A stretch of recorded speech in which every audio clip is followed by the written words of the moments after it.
राज्य सरकार ने बीते महीने मैया सम्मान योजना की शुरुआत झारखंड में की है, जिसके तहत 21 वर्ष से लेकर 49 वर्ष की महिलाओं को प्रति महीना 1,000 रुपये दिया जाएगा, यानी कि साल में 12,000 रुपये उनके खाते में भेजे जाएंगे। इसको लेकर विष्णु साहू, जो कि एक पिटिशनर हैं सिमडेगा के, उन्होंने झारखंड हाई कोर्ट में एक पिटिशन दाखिल किया है और इस मामले को लेकर जो है बहुत सारी बातें कही है और रोक की मांग की। उनका कहना है कि चुनाव से पहले इस तरह की योजना लाई गई है। उनके पिटिशनर एडवोकेट राजीव कुमार हमारे साथ हैं, उनसे बात करेंगे। सर, क्या कुछ पिटिशन में कहा गया है, आधार क्या कुछ रखा गया है? ये भी बातें निकल कर सामने आ रही है कि ये कहा गया है कि चुनाव से पहले जो है ये वोट बैंक के लिए किया गया है। कितनी सच है, क्या आधार दिया गया? देखिए, हम लोगों का तो शुरू में आधार ये था कि PIL जो बोलता है कि जो पैसा गवर्नमेंट खर्चा करती है, चूंकि टैक्स पेयर्स पैसा है, आपका और मेरा पैसा है, तो उसका पर्पस होना चाहिए, पब्लिक पर्पस। पब्लिक पर्पस क्या है? आप हमारे यहाँ रोड दे रहे हैं, हमारे यहाँ बिजली दे रहे हैं, हमारे यहाँ हॉस्पिटल दे रहे हैं, या अदर जो सोशियो इकोनॉमिक स्कीम है उसको लेकर के आप पैसा खर्चा कर रहे हैं। तो इन्होंने क्या किया कि सारे स्कीम्स को साइड पकड़ा दिया और ये पैसा लेन देन का भी एक नया शुरुआत किया है दिल्ली गवर्नमेंट के पैटर्न पे। उसको ऑनरेबल सुप्रीम कोर्ट ने फ्री बीज बोला है। फ्री बीज का मतलब है मैंने आप फ्री में लोगों को पैसा बांट रहे हैं। पर्पस ये है कि इलेक्शन तो होना ही है दिसंबर के पहले, और 2 महीना 2.5 महीना इलेक्शन है। अभी इस योजना को लाने का सिर्फ और सिर्फ पर्पस इलेक्शन है और इलेक्शन में अपना वोट बैंक क्रिएट करना।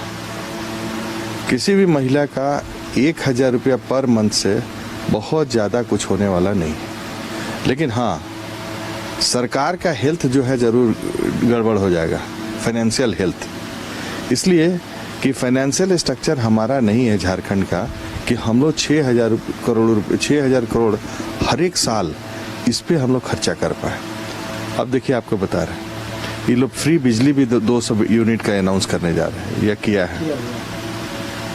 अब बिजली बोर्ड तो खुद ही घाटा में है और ये फ्री बिजली देंगे तो पैसा आएगा कहाँ से?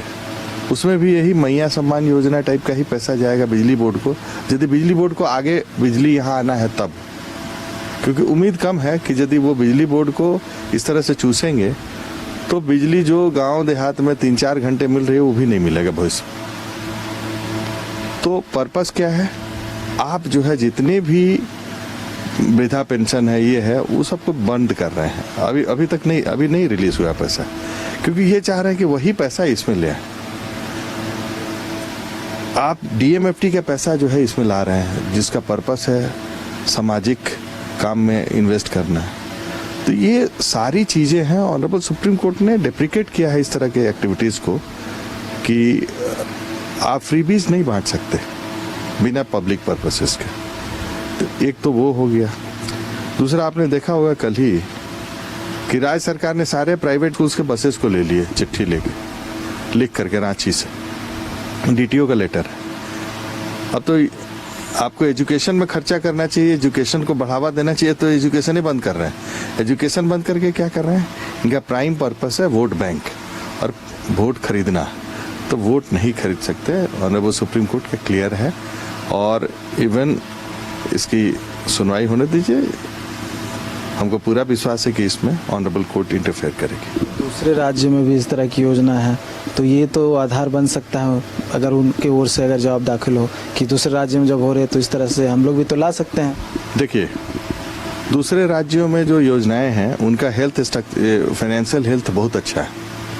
हम लोग गरीब राज्य में हैं, हमारे यहाँ सैलरी देने के लिए पैसे नहीं है। अब स्कूल्स में 40% स्कूल जो है वो एक टीचर से चल रहा है। 60% स्कूल में परमानेंट स्ट्रक्चर का स्थिति बहुत खराब है। आपका 50% CHC BHC का स्थिति बहुत खराब है। आप यही निकल लीजिए, हॉस्पिटल देख लीजिए क्या स्थिति है। आपका रिम्स हो, MGM हो, सारा का क्या स्थिति है।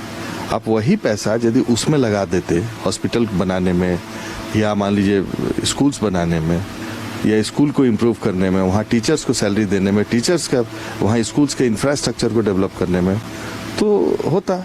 ये तो पैसा सीधे दे करके क्या करेंगे? ना एजुकेशन आगे बढ़ेगा, न हेल्थ आगे बढ़ेगा, न बिजली लोगों को मिलेगा। सब मिला के क्या होगा कि सरकार को वोट मिलेगा, तो वोट के लिए तो हम लोग टैक्स नहीं देते हैं ना। और ये सरकार का पैसा नहीं है, सरकार का पैसा ये हमारा वोट बैंक, हमारा वोट का टैक्स का पैसा है। आप कैसे डिसाइड कर लेते हैं इलीगली किस तरह से हम दे देंगे और आप पर कोई तरह का उंगली नहीं उठेगा? उंगली तो उठना चाहिए और समाज से ही उंगली उठता है। हम लोगों ने ऑनरेबल कोर्ट में आए हैं, एक आदमी जो विष्णु साहू हैं उन्होंने फाइल किया है, तो वो टैक्स पेयर है और नेवी में ऑफिसर रहे हैं, उन्होंने फाइल किया है। ये कहा जा रहा है कि वोट बैंक के लिए इस तरह की योजना लाई गई है क्योंकि चुनाव नजदीक है। वोट बैंक ही का है, वोट बैंक है, इनको वोट से मतलब है। समाज की क्या स्थिति है वो देख ही रहे हैं। 4.5 साल तो इन्होंने साहेबगंज और पलामू लूटा, वहाँ पे माइनिंग। अब 6 महीना लग रहा है, तो 6 महीना में अब लग रहा है कि नहीं हम तो हार जाएंगे, तब तो कुछ ना कुछ पैसा ट्रांसफर करके लोगों को खरीदा जाए। बाकी चीज़ों को ही खरीदते आए तो इसको भी खरीद लेते।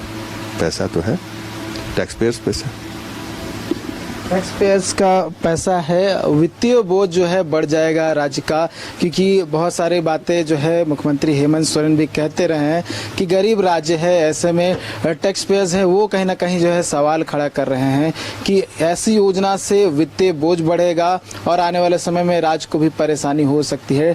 इसी को लेकर याचिका दाखिल की गई है और ये कहा गया है कि चुनाव नजदीक है और चुनाव से ठीक पहले इस तरह की योजना लाकर वोट बैंक की राजनीति की जा रही है। अब देखने वाली बात होगी कि ये मामला जब कोर्ट में टेकअप होता है और सुनवाई होता है तब क्या कुछ बातें निकलकर सामने आती है। न्यूज़ बाइस्कोप के लिए कैमरा पर्सन नूतन के साथ नीरज कुमार, रांची।